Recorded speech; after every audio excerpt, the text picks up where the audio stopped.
अस्मद्गुरुभ्यो नमः अस्मत्परमगुरुभ्यो नमः अस्मत्सर्वगुरुभ्यो नमः श्रीकृष्णपरब्रह्मणे नमः श्रीलक्ष्मीनृसिंहपरब्रह्मणे नमः श्रीलक्ष्मीहायवदनपरब्रह्मणे नमः सर्वं श्रीकृष्णार्पणमस्तु.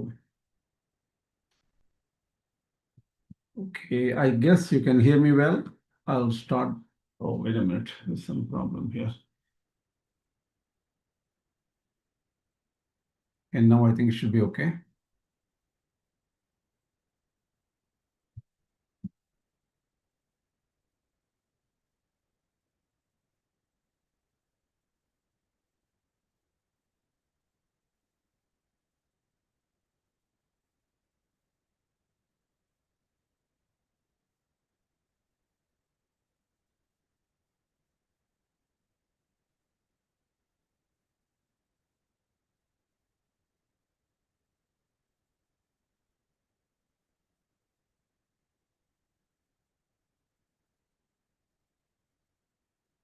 Can you see my screen and can you hear me well? Yes. Good. So we have finished this earlier in the last class. I'm just reminding you of this so that we get the context well in our minds and then we can go further. So we'll be explaining today verses 16, 17, and 18. There are only 18 verses in the Īśāvāsya Upaniṣad. And let's see how long we can, what we can cover today. If anything is remaining, we will cover tomorrow. So by tomorrow, I hope the entire view of Sampatangar on Īśāvāsya Upaniṣad will be done. And after, in the next week, during what we can take up is Kenopanishad as per Sampatangar. We had started it and we stopped it somewhere. We'll get back to that location and continue with his view of Kenopanishad.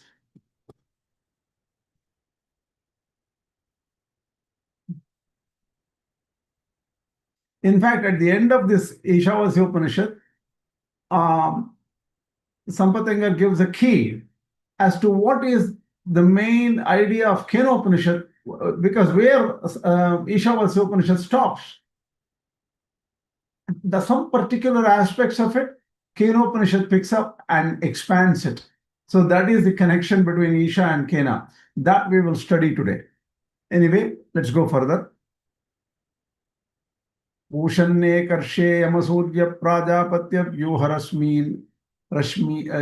rashmin samuhate jaha yatte rupam kalyanatamam tatte pashyami Īśāvāsya Puruṣaha soham asmi. Okay. Actually, Īśāvāsya has a raga, or the Vedas have got intonations.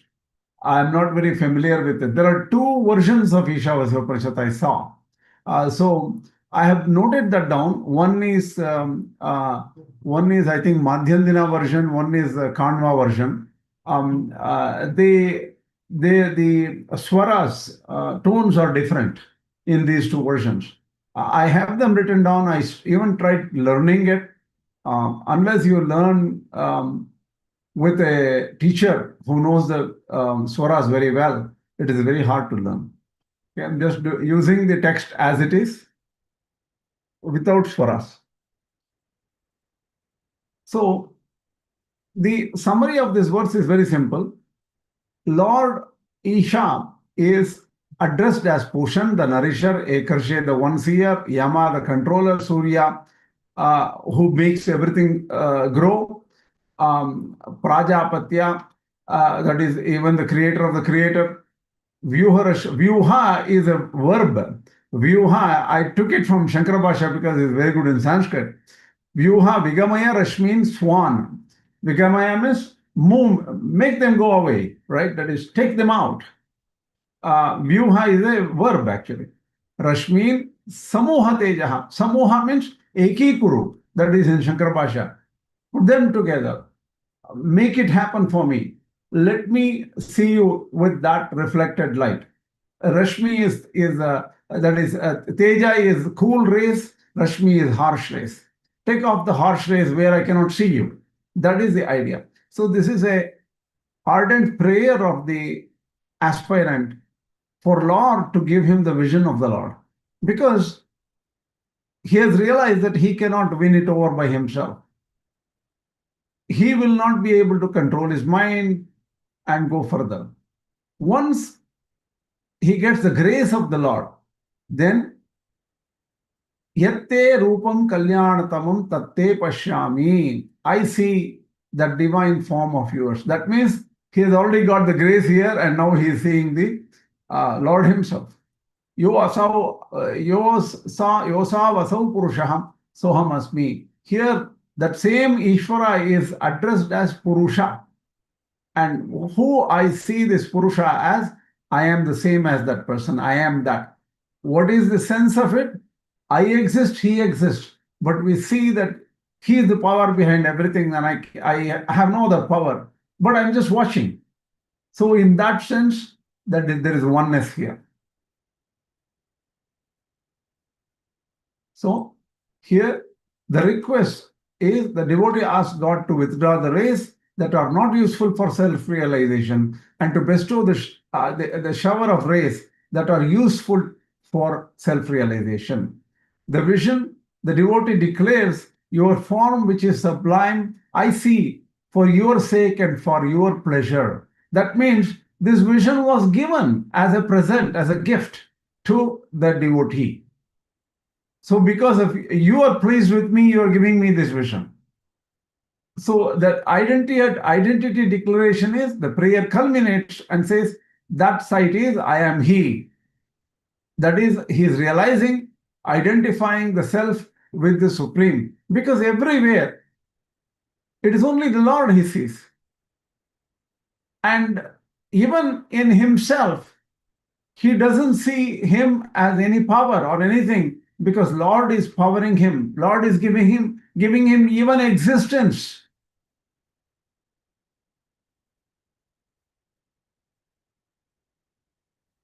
And that is this famous Puruṣa who is impersonal and personal. So this Pūṣan, and there are successive clarification. And we already talked about Rashmi and Tejas. We don't have to go further. At this stage, the God is the object of love and not fear. And it is a knowledge and devotion, jnāna and bhakti, which is there, evident in the aspirant. Because God gave him the grace to get that bhakti. The bhakti is not something which somebody generates by themselves. God has to give everything. And the meditation is adopted after succeeding in Aham Graha Upāsana, which becomes into Upāsana and Bhakti. This final Upāsana or Vidya is a devoted meditation where the I remains as the seer of God's sublime form. It is this sublime form that emits the cool rays and gives comfort to the aspirant.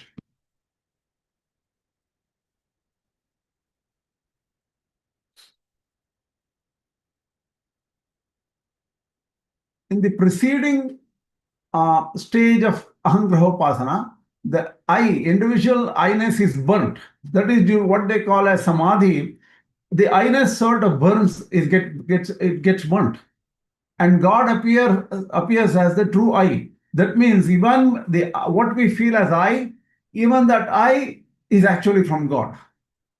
This I does not lose its self-awareness or its feeling of subordination to God, a relationship Ramanuja calls Śeṣatva.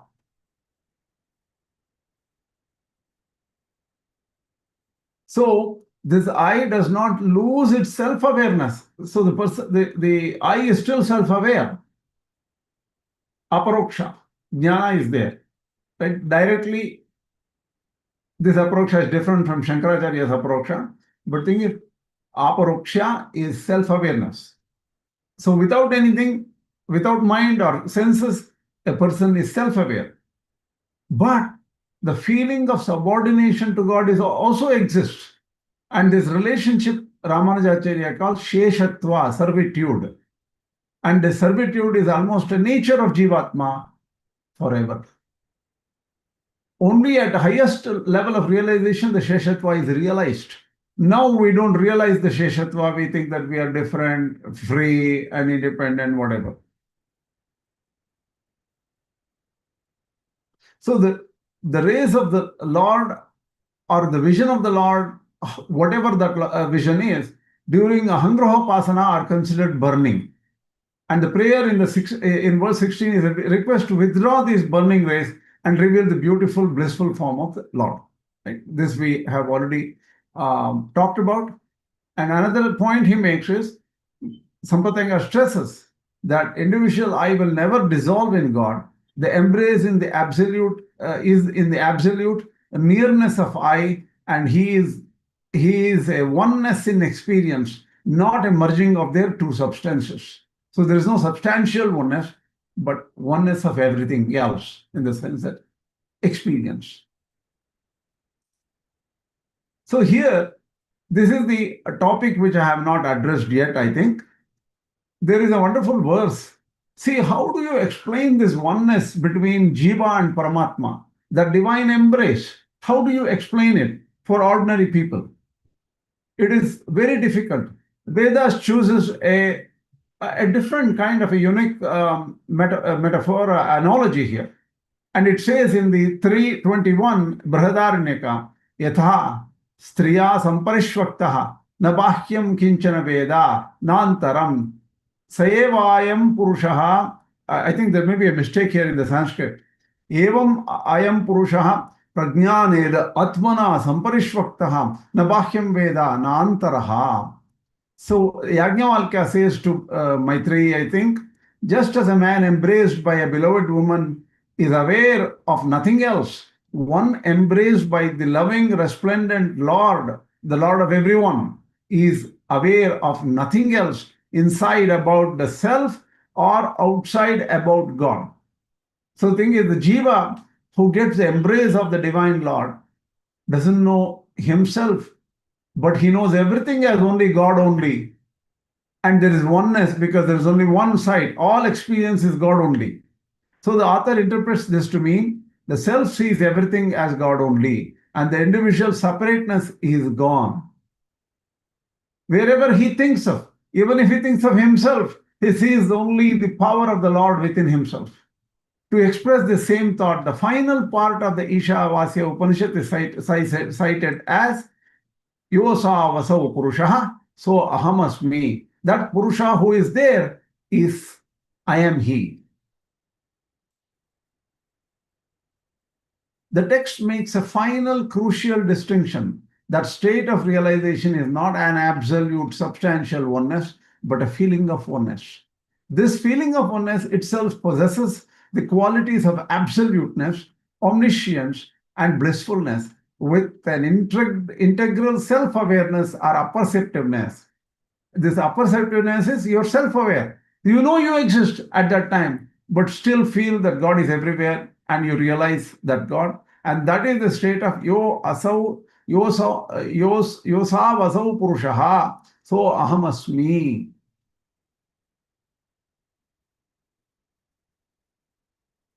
The two pronouns asau, he who is there, that very one, in the verse 16 indicate the two aspects of God described earlier as personal and impersonal.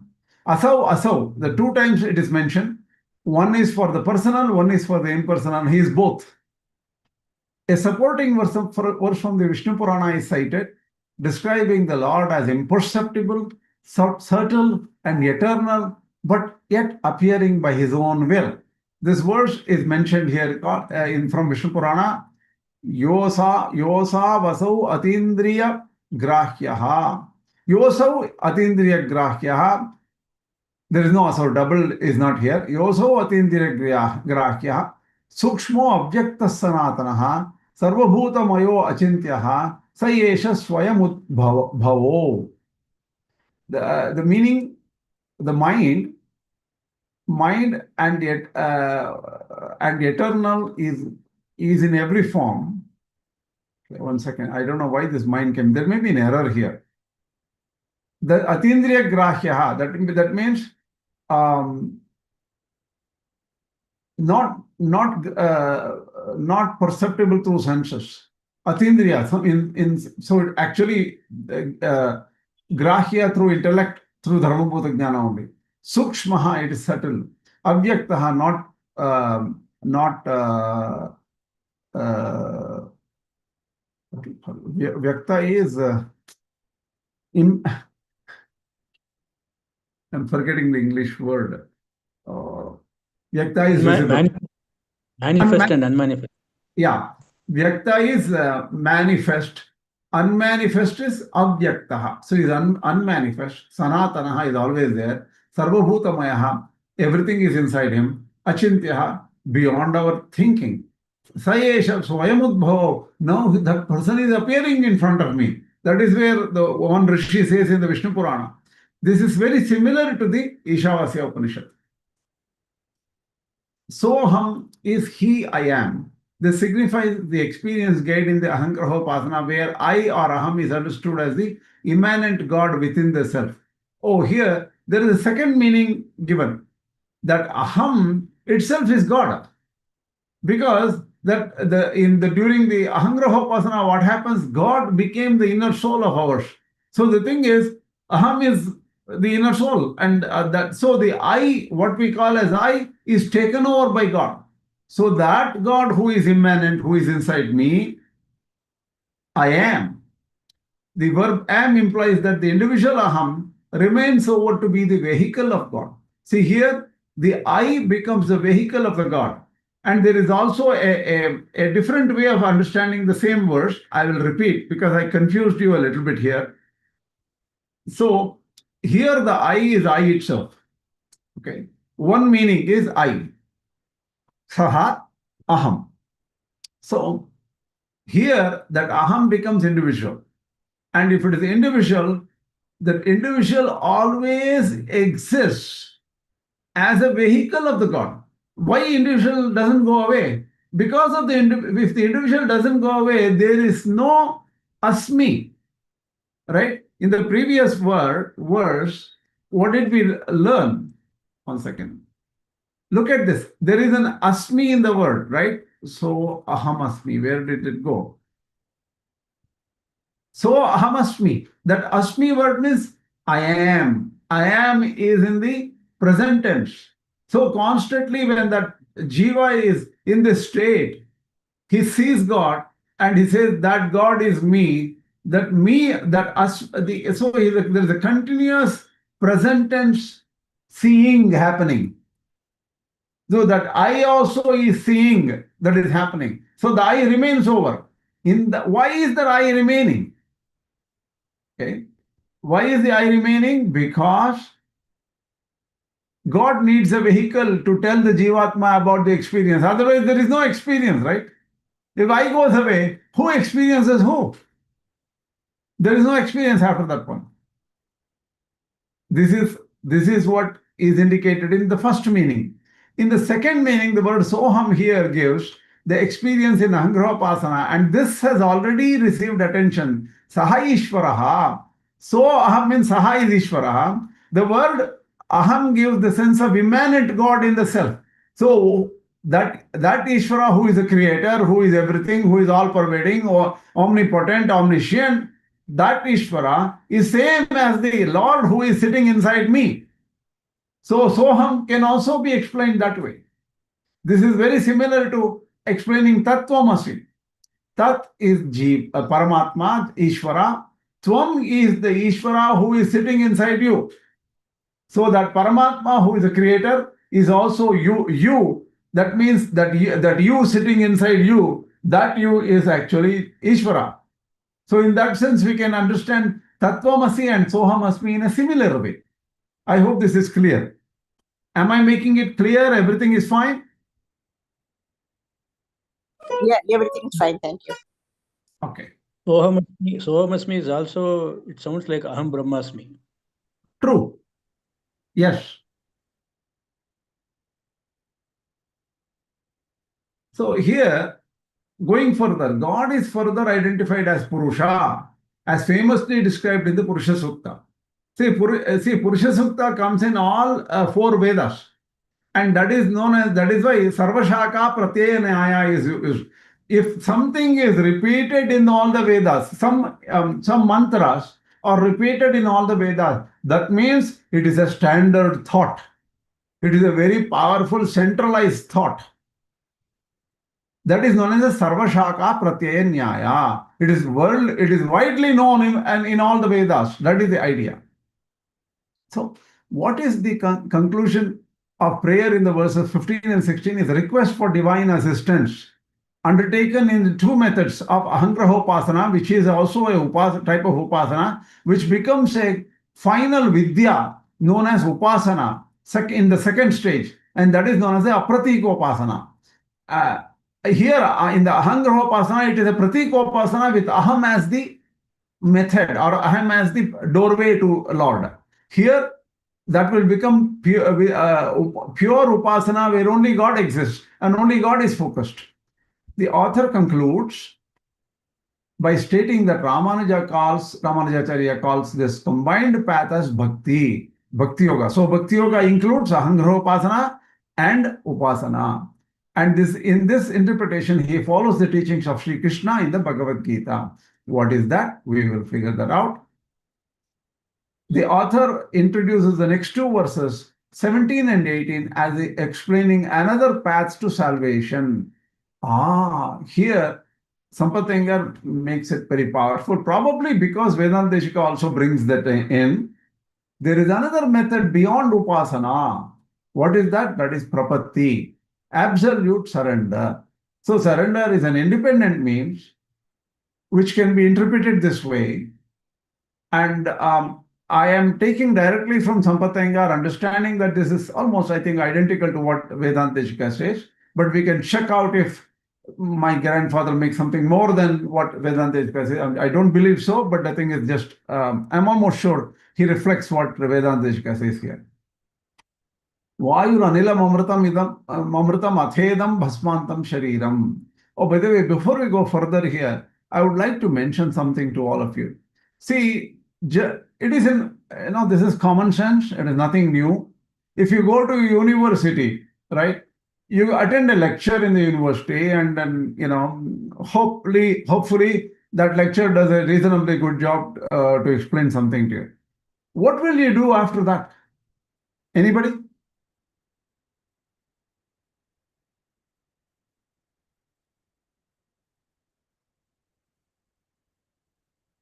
What will you do? Try to revise after the lecture. How do you revise? By doing some kind of thinking on that. Yes. Thinking and also some studying, right? You go back to the textbooks, you will probably get another textbook on it, you will a couple of views on it. You think and you go and study, right? Basically, we will try to improve our conviction on whatever we have heard. True, but you will have to do some work, right? Yes. See, Shravana, everything. Shravana, Manana. But the thing is, what we are missing in our studies is we don't do homework. See, I don't know if this is true in India. In India, if you go to a master's program here or something, how much of homework is given, I don't know. But in the US, you go to take any courses, every day there is some homework, right? And without the homework, you will not be able to get to the next class very well.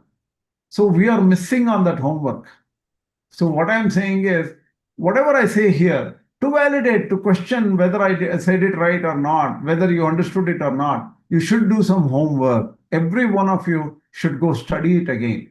See, a lot of people came in, some person told me today that, look, I'm very confused in all your lectures. I stopped attending your lectures. I said, why? You combine views of Shankara, Ramanuja, Madhva, and it becomes so horribly difficult for me. It's just not worth it for me to be in the class. Then I asked the person, do you do any homework? Do you study anything? Suppose you are confused. Do you just go back and see, did you understand right or wrong? And whether will you go back to some textbooks or something which I have given maybe, or you can find textbooks on archive.org. Do you do any homework? The person said, no, I don't do any homework. See, this happens. Even if you learn only Rāmānujācārya's view or only Shankara's view, only one particular view, unless you do some homework, it will not stabilize in your mind. So this is just a general reminder for everybody. People should go back, think, write down their questions, think again, go study more. This is a never-ending process, but I think that gives you much more conviction and clarity. Point. Vayuranilam amritam athedam bhasmantam shariram. Om kratosmara kritam smara kratosmara kritam smara. This is a very important shloka where the doctrine of Prapatti is enhanced, is supported in this verse. And what is the doctrine of Prapatti? It is an independent means to attain realization of Paramatma, complete realization of Paramatma. And it is independent to even the bhakti-yoga. So the bhakti-yoga so far explained can be replaced by a simple process of Prapatti. But the simple process has complex conditions. And let us understand why such a simple process of surrender has complex requirements that we should understand. So what that verse 17 is saying is, this is last but one verse of the whole Upanishad. Amazingly simple 18 verse Upanishad this is. So this is the declaration of a devotee as the final declaration. He has come to a complete helpless situation. And he is explaining his own life in a simple sentence. Vayu ranila mamrutam atedam bhasmantam shariram. This one line is enough to explain all our past lives, all our work we do here, all our mental and physical and activities, whatsoever, our life. And the ending is bhasmantam shariram. Our body goes to ashes. Body is burnt after death, and all we remain is ashes. All of them goes to just ashes. So he summarizes in one line his entire life for the past so many lives. What is that? So what that person is saying is, it is also a summary of what we learned so far. The devotee states that having been purified by the dual paths of Vidya and Avidya. So in the last so many millions of births, what have we done? There's a combination of Vidya and Avidya, knowledge and work. We tried to support each other and the knowledge kept on increasing. And hopefully we did the right work to support them. If we did the wrong work, the knowledge gets polluted and we go down. So over millions of births we've been perfecting. But what are we doing in this process of perfection? Vayu. We have become, Vayu means that which moves, right? Vati, iti Vayuhu. Vati means it just flows there, this way, that way. It represents the stage of moving between work and Vidya. So our Jiva, it represents our own self, which moves in the spiritual path between actions and knowledge, karma and Vidya, right? Anila. Anila means represents the transitional stage where the devotee has no definite place to stand, yet not fully self-contented. So Anila represents the next stage a little bit, but still there is no place. Nila is Nilai. In Tamil say, or Nila illama irukam parima, or vedu illa, vasal illa avanukku abdingra. That means he doesn't have a home, place, nothing, or he doesn't have an address to stay. So Nila means, Anila means that is the state of jīvātma, even though in a higher level. Amritam represents the final immutable stage of realizing self or Paramatma entirely from the mutable physical body. So Amrita is, I am different from the body, I am a servant of Paramatma, I am Shesha of Paramatma. This realization of self as totally not conditioned by body. And body is mutable, it changes, it goes to finally it goes to ashes. But I am separate and I am Shesha of Paramatma. This realization comes later. That is the final realization. So Vayu is our ordinary life improving in between knowledge and actions, which goes through year and many janmas. Then it gets to stage of Anila, becomes better but still not safe. But Amrita is the final safe state of realization. So having passed these three stages, the devotee acknowledges that the physical body, which was once a source of bondage, will now meet its end and turn into ash. The prayer then shifts to an address to the Lord. Om Kratosmara. The word Om is very important. The Lord is addressed as Pranava, the cosmic vibrational energy, which it is Anahata Nada. Anahata means, Ahata is that sound which is made by vibration. In fact, it is cosmic, means it's beyond this cosmic vibration actually. Pranava is Anahata. That means without any vibration, it still exists.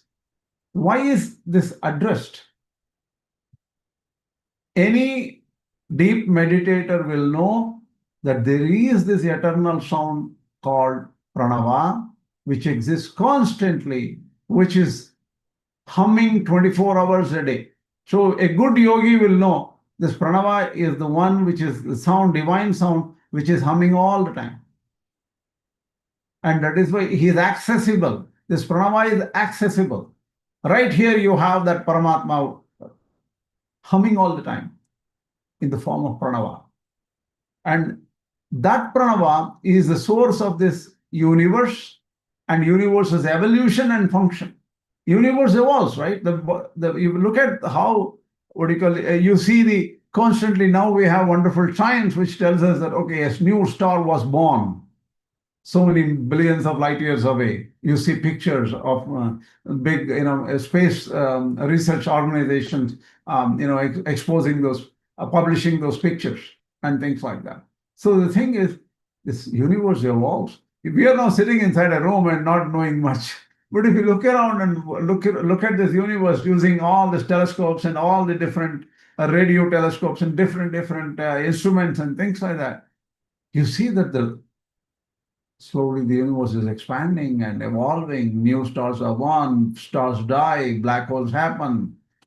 So, but the source of all those things is the Pranava. That Omkara is the source for everything. And that Omkara is the one which a yogi hears from within also. And that Omkara is also the leader. The leader means it takes an aspirant through the paths of spirituality upwards. And he is also known as Krato. Om Krato Smara Kritam Smara Krato Smara Kritam Smara. Twice there is a repetition of the same sentence, right? That Krato is also Ishvara, the deity who is the embodiment of work itself. Karya, Kriya is action. Krato means it is the embodiment of all actions. Aham sarva jñānam bhokta ca prabhure vacha. He is the owner of all actions. And he is the receiver of all charities and actions and the fruits of all actions. So that person who is the embodiment of work itself, he is addressed in this particular shloka or verse. The devotee asks the deity to remember two things. Oh, remember, devotee, me as belonging to you. Look, I belong to you. You help me. The see, it asked, Krato, Kritam Smara, you are everything in action. You do everything. All actions are only done by you. You are the main person. Oh Lord, Kritam Smara, whatever I have done so far to know the truth of life, to realize you, whatever I have done, can you remember, please? Please remember. And it repeats it again. Oh Krato Smara, Kritam Smara. Krato Smara, Kritam Smara, he says. Krato Smara means remember me as belonging to you. Smara means I belong to you. Kritam smara means whatever I have done, please remember that also. So the repetition is to invoke the grace of the Lord. It is begging. Can you please see? Even when we ask somebody, can you please help me? Please, can you please help me? You repeat. Why do you repeat? It is a prayer. Similarly, the aspirant is begging the Lord to help out, because the grace is the one which can really give realization. Without grace, realization is not possible. The very fact that you have a prayer here shows that there is only through grace a person can get. Daivi Shesha Gunamayi Mama Maya Duratya Mamevaye Prapadyante Maya Metam Tarantite is the Bhagavad Gita shloka. That is, this bondage is divine. The bondage was not created by human beings or any one of us. It's divine. And only the person who has the key to open that divine door is Paramatma himself, Krishna himself. And that's what he says in Gita. And the one who surrenders to Krishna will find realization. And that person can cross this Maya.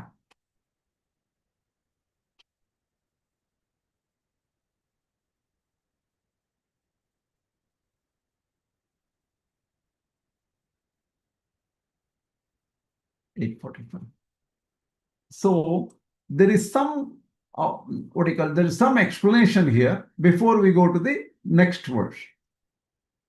What is the explanation? Critique of the scientific and materialistic view. See, what we figure out consciousness, we view it as knowledge, typically seen as mental work, our willpower, trying to plan so many things and stuff like that. And that is subject to the influence of the physical body and loss of science. Material science, you don't need to have material science. It is just science. There are so many other sciences. So the thing is, we are subject to all the scientific laws. The body is subject to all these laws. Matter is subjected to all these laws. But you have the consciousness on the other hand. So, and we realize that we need a healthy mind and healthy mind and healthy knowledge are also knowledge also being healthy means true knowledge. It's all possible because only if we have a healthy body. If we have a headache, we can't focus, right? So the thing is, this is pragmatic view or the animistic explanation of life. And this happens naturally, right? It's happening already. Modern science has successfully embraced this view, but has made no attempt to open the door into the source of inspiration. Where does inspiration come from? And that is not a topic of science. It's not the focus of science. Science is satisfied with explaining inspirations as merely hypothetical pushes. Oh, this could be true. Hypothetical means you don't know whether it's true or not. This could be true. And then you work on that ideology and then see whether that is true or not. So it pushes your conclusions to a further state. And you have to test the validity of hypothesis by practically doing some experiment or something. This is how our physical knowledge increases in the world. And then that's how we've been living. So a deeper view of inspiration and revelation, what happens? Inspiration generally seems to be of the same type as mental work. Things like, we could have a mathematical inspiration. For a mathematician, the person is trying to solve a problem for a long time. It doesn't work. And finally, he gets an inspiration and says, oh, this is the way I could solve the problem now. And that is also an inspiration, right? The author argues that a deeper study reveals a different category of inspiration. What Sampatangar is saying here is that this author of Īśāvāsya Upaniṣad here, the book, he says, not all inspirations fit into the model of only scientific or mathematical inspiration. There are revelations, and these are known as there are two strangers in the mind. That's what he says. What are they? They are beyond the scientific and mathematical inspiration. That is known as Pratibhā, the light of revelation that comes to meet a mental conclusion.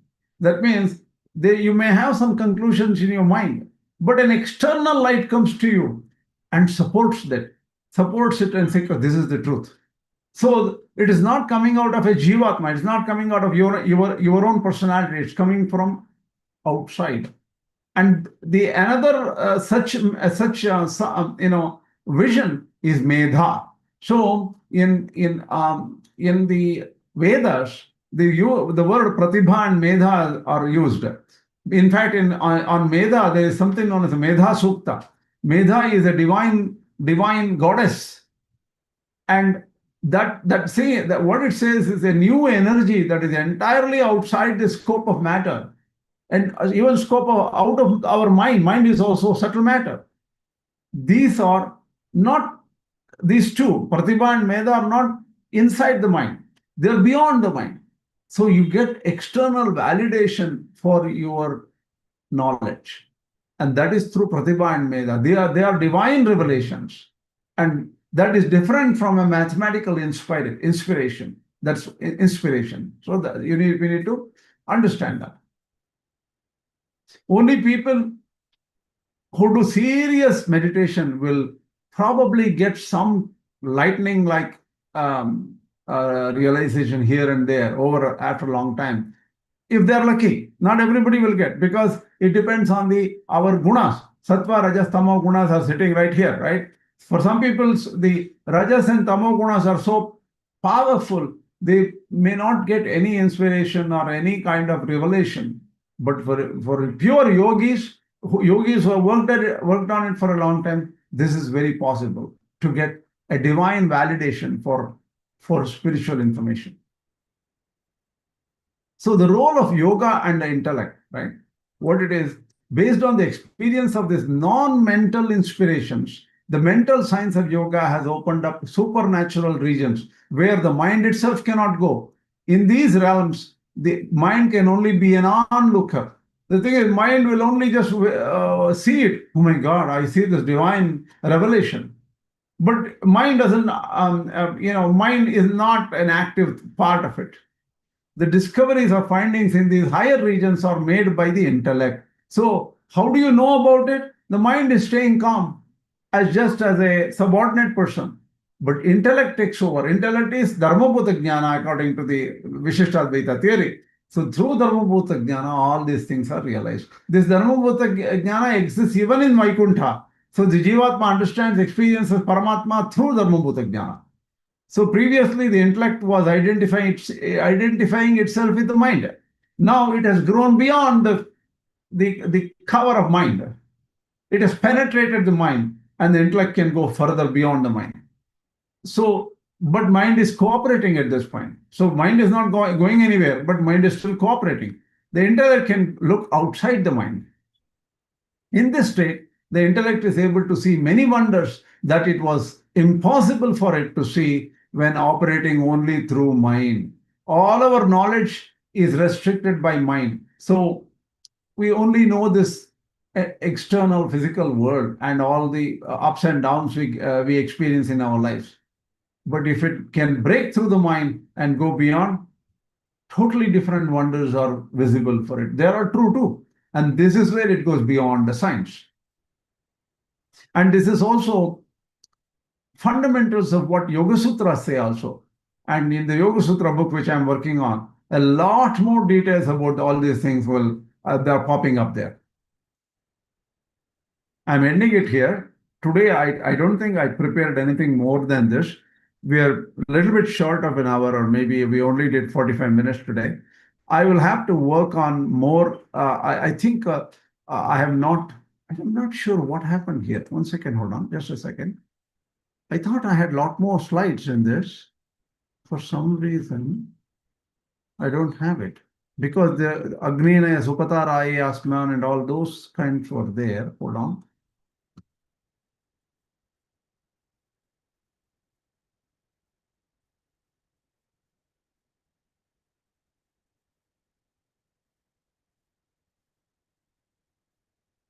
Just a second.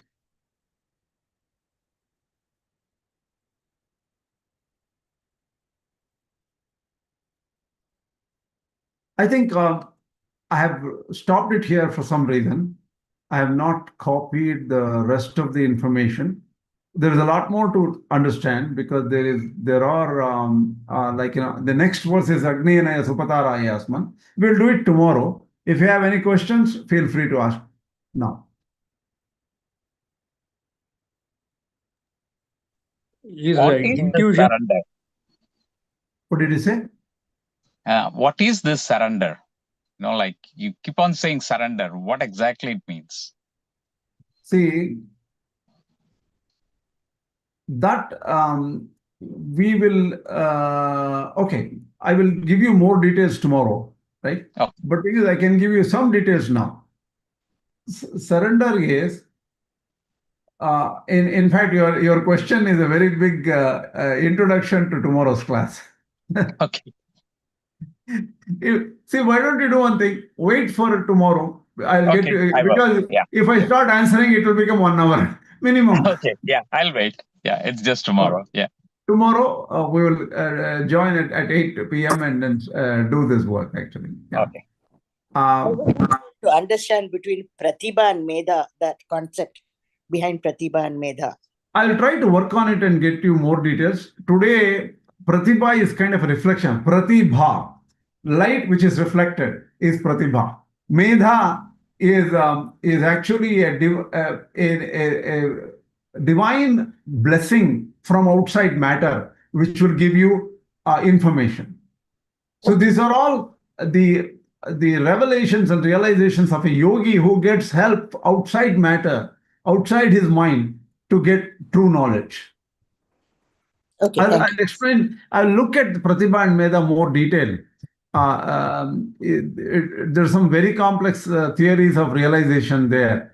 It may not be so easy to understand it in one class because separately, I remember KSV has written a lot on Pratibodha Viditam Amritatvam Hivindate.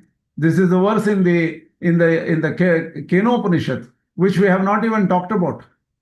So all realization is through our mind and senses. And where is true knowledge? How do we get true knowledge? So this is a question which is very serious. Psychological problems are there actually, right? And psychological, philosophical, yogic problems are there. And each acharya understands it slightly differently. Shankaracharya understands it differently. Even I think the details will come when we start dealing with Pratibodha Viditam Matam Amritatvam Hivindate. We've covered it from Shankaracharya's perspective, where he said Bodham, Bodham, Pratibodham. Every cognition gives you some insights. And that's when you know Atman exists. So there is a different view by Shankaracharya. Here, let us go detail. Some other time we will get there, actually. In the process, in the next few classes, it will become clear. Thank you. Also this intuition, is it also some sort of revelation itself?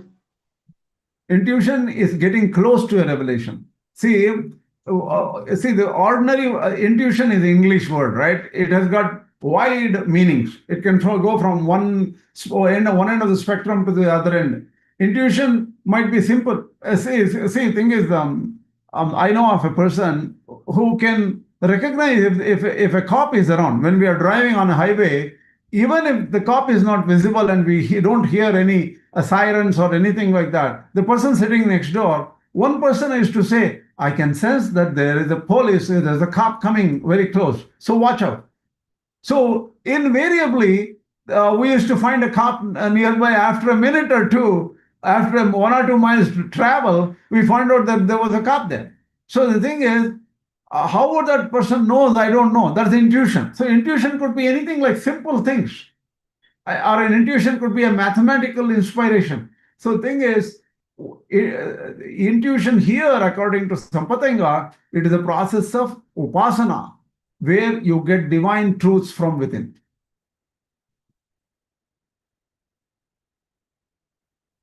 And the shloka related to the last shloka which we covered now, Kritam Smara, is it also related to that Antima Smriti which is told in the Gita?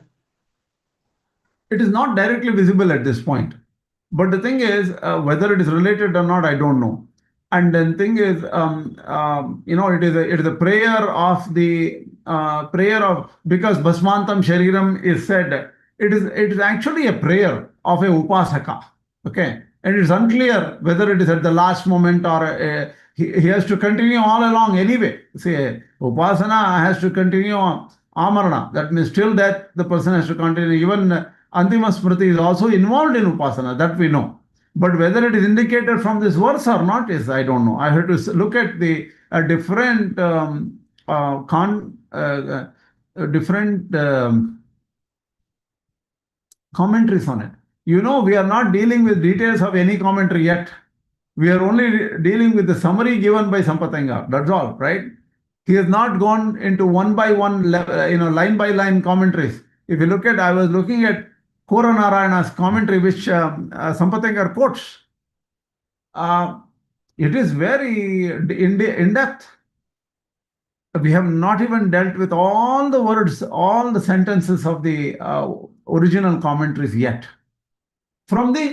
We did it only from Chakracharya's perspective, not from the Vishishtadvaita perspective yet. So next time we cover Īśāvāsya, which will be almost a year from now or something, we will look through the commentaries of Vedanta Deshika word by word, and also maybe Kora Narayana here and there. We'll try to get some additional value from Kora Narayana also. Yeah.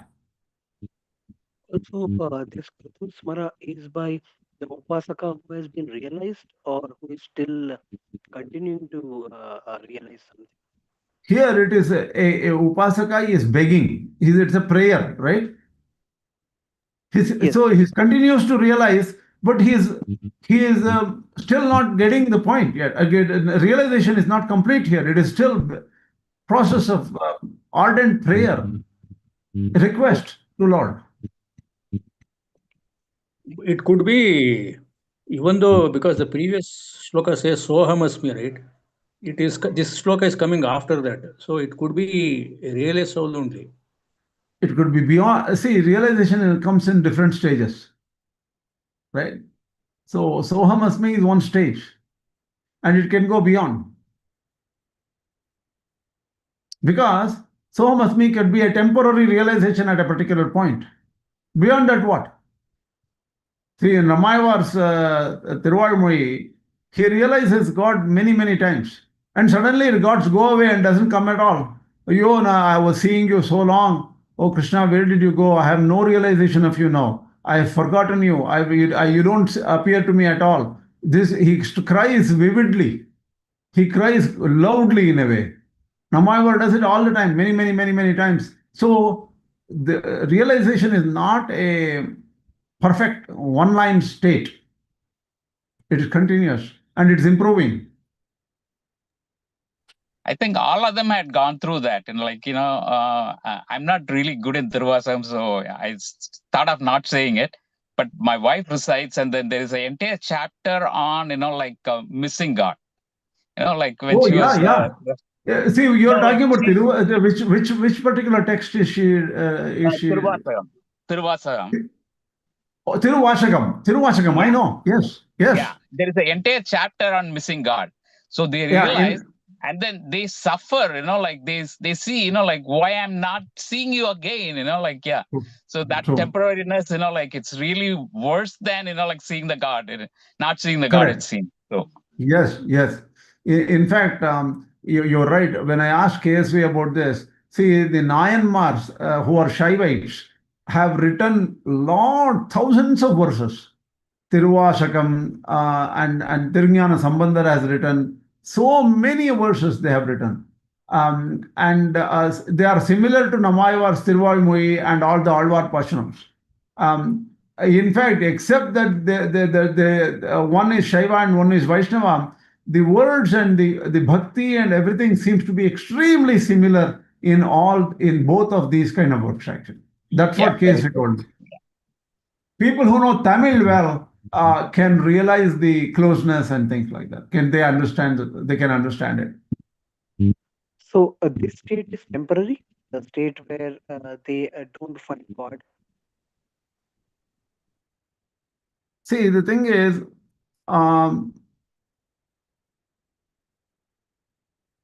I don't think in the Īśāvāsya Upaniṣad the final state is explained perfectly. Okay, the realization seems to be a story which is continuing further and further, because only in some other Upanishads like Ahame Vedagam Sarvam in the Bṛhadāraṇyaka, in fact, even in the Bhuma Vidya of Chandogya, Ahame Vedagam comes in Bhuma Vidya of Chandogya or something. So there, it seems to be at a higher level of realization. According to what KSV Swami told me long time back, the highest level of realization given in the Upanishads is in the Ahame Vedagam Sarvam. That is the verse which gives the highest realization, according to what KSV told me long time back. Okay, I could contest it. I may not agree with it or something, or I could always contest it, but that's what he told me long time back. I don't know the truth. I don't know much about the Upanishad. I've not even read Chandogya, Bṛhadāraṇyaka in its entirety and depth and things like that. No. Someday, if we have the blessings from upstairs, we will read all of them in the next few years. Thank you. Does it mean that Īśāvāsya is not presenting the final realization? Even in the Bhagavad Gita, the final realization is completely not explained. Is it? No.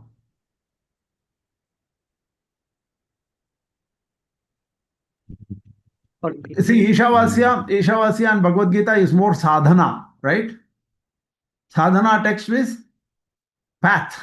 It explains more on the path, about the path. Or maybe it is not written because it is not unexplainable. It is not explicable also, right? It is like saying, you can explain, we are in the dream state and we can explain the wake state from the dream state. How? Vedas and everything are communicating to you in this state of bondage. In this state, how do you understand the realized state perfectly? And can that be expressed in words? Even if it is expressed in words, they are only tidbits and indications, not perfect. No. You can never have any text which will explain the state of moksha and which can be understood using our rational mind. No, when it is told that Bhuma is the one which Bhuma Vidya actually in Chandogya is the one which teaches the highest state. Does it mean that other Upanishad statements, at least whatever they're indicating, is not at all the highest, at least in indication way? It's not the question of not at all the highest. Where the development of the subject is there, that seems to be the farthest the Upanishads are talking about. For example, Aham Brahmasmi is a state lower than Ahame Vedagam Sarvam.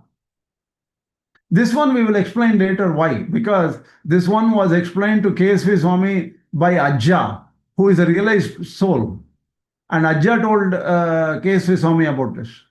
And that's the topic for some other day. We have to go see in the Soham Asmi and Aham Brahmasmi, that Aham still is there, right? And in a higher level, that Aham is not visible. Then it becomes Ahame Vedagam Sarma. Or Aham is not visible for the Advaitic, from the Advaitic view. From the Vishishta Advaitic view, Aham becomes everything. Aham Vedagam Sarvam. That means the I becomes, because the I is replaced by God.